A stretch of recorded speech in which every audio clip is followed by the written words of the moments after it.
Bonjour chers étudiants, moi c'est le formateur M. Balanza Parfait, formateur en stratégie, finance et stratégie mondiale. Je suis en train de présenter la continuité du cours concernant les stratégies d'entrée sur le marché. Tout dernièrement, nous avons vu les stratégies sur le plan mondial. Aujourd'hui, nous allons voir les stratégies d'entrée sur le marché. Alors, concernant la stratégie d'entrée sur le marché, nous avons vu, il y a des entreprises que nous avons parlé internationales, les entreprises internationales qui veulent devenir des entreprises mondiales. Alors, ce sont ces entreprises internationales qui veulent devenir des entreprises mondiales. Quelle est la différence? Parce que tout dernièrement j'ai parlé, les entreprises internationales, ce sont des entreprises qui fabriquent un produit dans un seul pays. Un seul pays, je prends par exemple le Congo. Le produit est fabriqué au Congo, mais distribué dans d'autres pays, par exemple la RDC ou le Cameroun. Mais le produit est fabriqué au Congo, pays d'origine. Alors, les installations se trouvent seulement au Congo-Brazzaville. Et à partir du Congo-Brazzaville, il y a la distribution du même produit mis à la disposition des marchés qui sont au niveau de la RDC et le Cameroun, par exemple, le Tchad. Ça, ce sont là où se trouvent les marchés des entreprises internationales. Alors, c'est très différent quand on parle des entreprises mondiales. Pourquoi devenir entreprise mondiale? Parce que quand on parle des entreprises mondiales, ce sont des entreprises que le produit est fabriqué partout où il y a des installations dans ces pays-là. Je prends par exemple en France, aux États-Unis, en Chine. Voilà, ce sont ces pays. Là, vous avez les installations de la fabrication du produit. Là également, vous avez les installations. Là également, et ainsi de suite. Donc, cette entreprise a des installations partout dans ce pays. Alors, c'est ça qui englobe. C'est ça qu'on appelle une entreprise mondiale. Donc, partout dans ces pays, il a des installations pour fabriquer un produit mis à la disposition des consommateurs. Alors, le concept, c'est à quel niveau? Nous sommes en train de parler sur ce qu'on appelle la stratégie d'entrée sur le marché. Comment cette entreprise internationale doit utiliser les stratégies pour arriver sur le marché mondial. Quelles sont les stratégies? C'est le cours que nous allons étudier aujourd'hui. Que je répète, quelles sont les stratégies qu'une entreprise internationale doit utiliser pour devenir une entreprise mondiale? Nous avons parlé de l'entrée des stratégies d'entrée sur le marché. Le cas des sociétés multinationales. J'ai pris l'exemple des cas des sociétés multinationales. Ce sont des entreprises qui se distinguent à une entreprise mondiale. Une société distingue à une entreprise mondiale qui possède des installations dans de nombreux pays et des régions du monde. Donc, nous parlons des sociétés multinationales qui se distinguent avec des entreprises mondiales. Je pris l'exemple, ces entreprises multinationales qui veulent devenir des entreprises mondiales. Mais ces entreprises possèdent des installations dans de nombreux pays et dans des régions du monde. D'où une stratégie mondiale se concentre généralement sur la croissance des ventes. Qu'est-ce que ça veut dire? La croissance des ventes, des gains. Je parle. Donc, cette entreprise multinationale qui veut devenir une entreprise mondiale doit bâtir des stratégies. L'objectif, c'est quoi? C'est l'explosion. La croissance des ventes. La croissance des ventes. Cette entreprise doit produire en grande quantité. Pas dans un seul pays, mais dans plusieurs pays, là où cette entreprise a des installations. Donc, il doit produire en grande quantité. Donc, la croissance des ventes doit exploser. Deuxièmement, des gains également doivent exploser. Alors, raison pour laquelle l'objectif est atteint. Cette entreprise deviendra une entreprise mondiale. Il affronte sur ce qu'on appelle le marché et en abordant ce qu'on appelle les stratégies. Tout essayant pour mettre en place une entreprise atteindre ses objectifs d'expansion. Voilà. Voilà l'objectif d'expansion. Donc, ces entreprises multinationales ont le but, un jour, d'être appelées entreprises mondiales. Mais l'objectif, c'est quoi? Arriver à l'expansion ou la croissance des ventes et des gains. Et à partir de là, cette entreprise prendra le caractéristique, ce qu'on appelle une entreprise mondiale. Nous allons parler au troisième point, ce qu'on appelle les stratégies marketing mondiales. Ici, concernant les stratégies marketing mondiales, nous allons voir comment cette entreprise doit bâtir des stratégies sur le marché. Quel marché? Le marché mondial. Quand on parle de marché mondial, partout là où cette entreprise a des installations pour la fabrication d'un produit. Là, il est installé partout dans le monde entier. Et quelle est la stratégie que cette entreprise doit aborder? Donc, nous allons voir dans ce concept la politique, les stratégies sur le plan mondial, partout. Par exemple, au Congo, aux USA, en France, en Chine et aux États-Unis. La même entreprise a eu des installations partout. Alors, raison pour laquelle, quelle est la stratégie que cette entreprise doit bâtir sur ce marché? Nous avons dit que les stratégies marketing mondiales deviennent de plus en plus importantes à mesurer sur l'internationalisation des entreprises et la globalisation des marchés.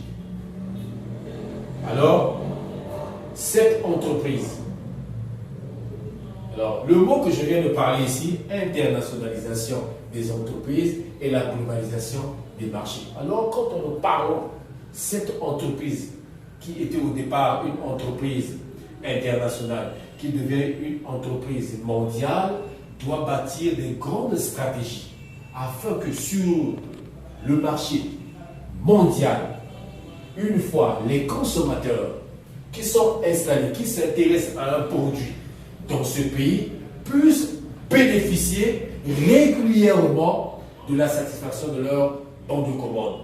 Raison pour laquelle, partout, là où l'entreprise a pu installer ces installations, ces consommateurs finaux, ou les consommateurs soit occasionnels ou bien les consommateurs qui sont officiels, puissent avoir plus de confiance aux propriétaires ou aux actionnaires de cette entreprise. Parce que les actionnaires de cette entreprise ont gagné la confiance des consommateurs. Ils ont gagné la confiance des concurrents. Parce que une fois le produit qui est mis à la disposition des consommateurs sur le plan mondial, alors par rapport à la présence des bons de commande ou des bons de livraison, tout le monde sera satisfait. Raison pour laquelle les stratégies de cette entreprise doivent être utilisées pour atteindre ce qu'on appelle la performance dans le savoir-faire.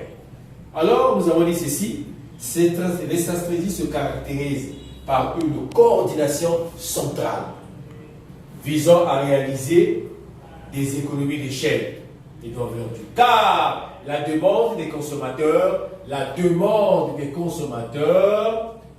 varie selon les pays. Voilà, je m'arrête là. Voilà, je dis ceci. Donc, les stratégies que cette entreprise doit bâtir il y aura ce qu'on appelle une coordination centralisée. Qu'est-ce que ça veut dire? La coordination centralisée, ça veut dire quoi? Ces entreprises s'installent au Congo-Brazzaville, en France, aux États-Unis, en Chine, en Chine plutôt, alors il faut que parmi ces pays où est installée ces entreprises, on doit installer ce qu'on appelle la coordination. Coordination centralisée, ça veut dire que parmi ces 3 pays, alors le produit qui est fabriqué au Congo-Brazzaville est le même produit qui est fabriqué en Chine, est le même produit qui est fabriqué aux États-Unis, est le même produit qui est fabriqué en France. Alors, raison pour laquelle les ventes de ces produits doivent amener l'explosion dans le but de satisfaire les consommateurs. Alors, un consommateur qui est au Congo-Brazzaville, qui ne pourra pas avoir le manque d'informations ou le manque de produits achetés pour aller de l'autre côté dans un pays, par exemple au niveau de la France. Non, il ne doit pas se déplacer. Le même produit qui est fabriqué au Congo-Brazzaville, c'est le même produit qui est fabriqué en France. Donc, il y a la satisfaction des consommateurs. Donc, du côté de l'entreprise, il y a une échelle d'économie d'échelle. Augmentation. Car la demande des consommateurs varie selon des pays. Lorsque vous pénétrez dans un nouveau marché principal, la principale difficulté consiste à trouver le bon équilibre entre stratégie mondiale et adaptation locale. Alors, une fois vous avez pris la décision de vous installer dans un autre pays qui fait partie du monde, par exemple, je prends le cas de l'Afrique du Sud. L'Afrique du Sud, vous avez l'ambition de produire, mettre des installations dans ce pays. Alors, le produit qui sera fabriqué ici, nous venons de le dire, lorsque vous rentrez, pénétrez dans un nouveau marché, l'objectif est de trouver un bon équilibre, Quand vous pénétrez dans un nouveau marché, la principale difficulté est de trouver un bon équilibre entre la stratégie mondiale et l'adaptation locale. Qu'est-ce que ça veut dire l'adaptation locale?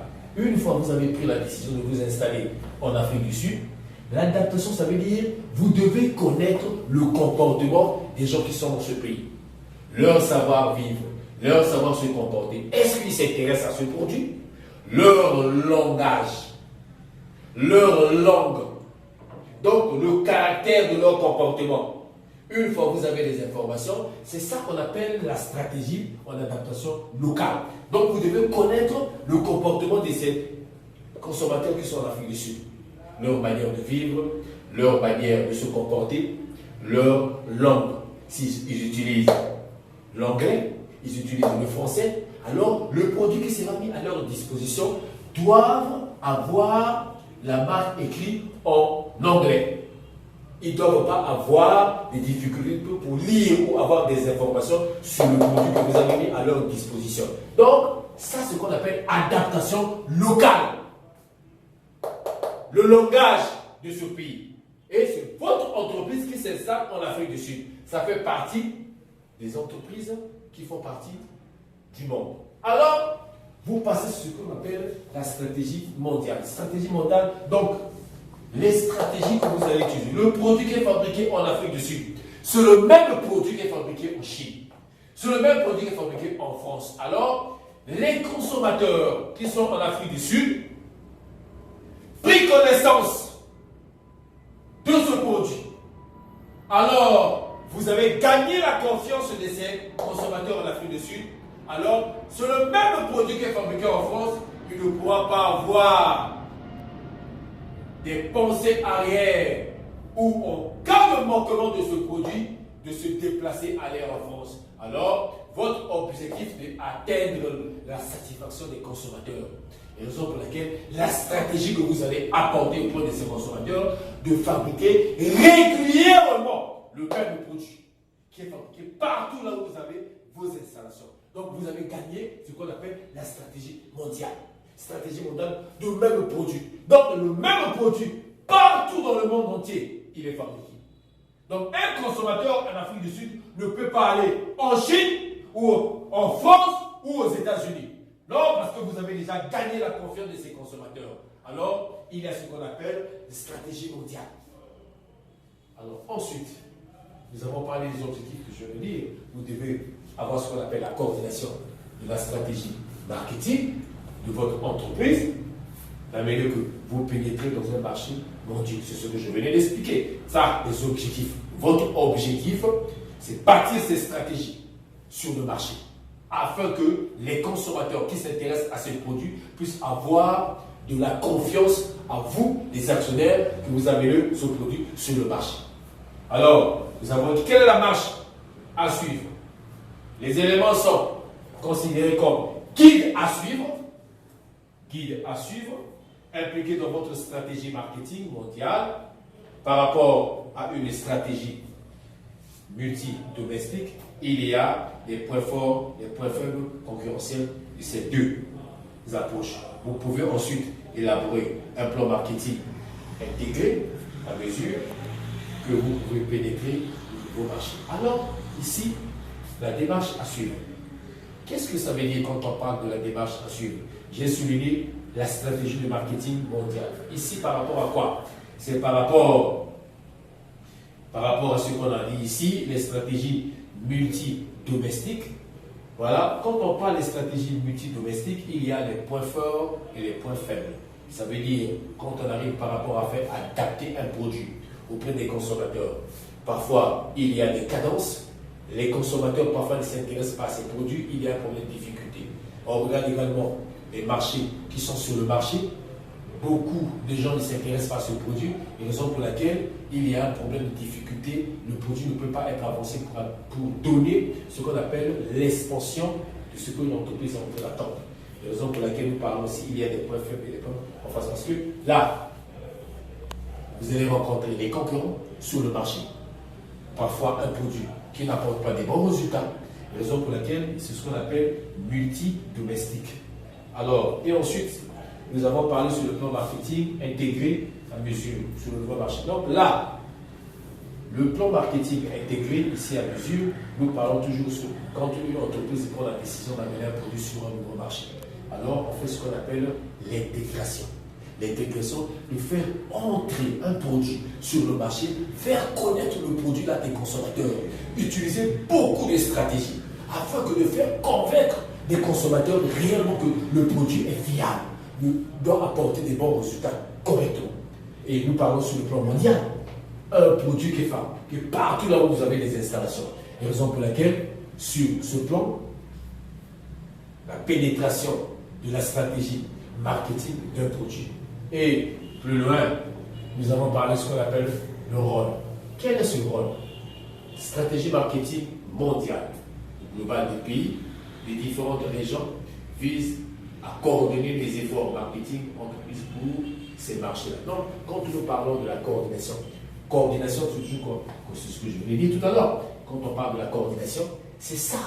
Ces pays-là où vous avez installé vos installations, sur le même produit, il faut parler de la coordination. La coordination, un produit qui est fabriqué partout dans le pays ne peut pas avoir ce qu'on appelle une rupture.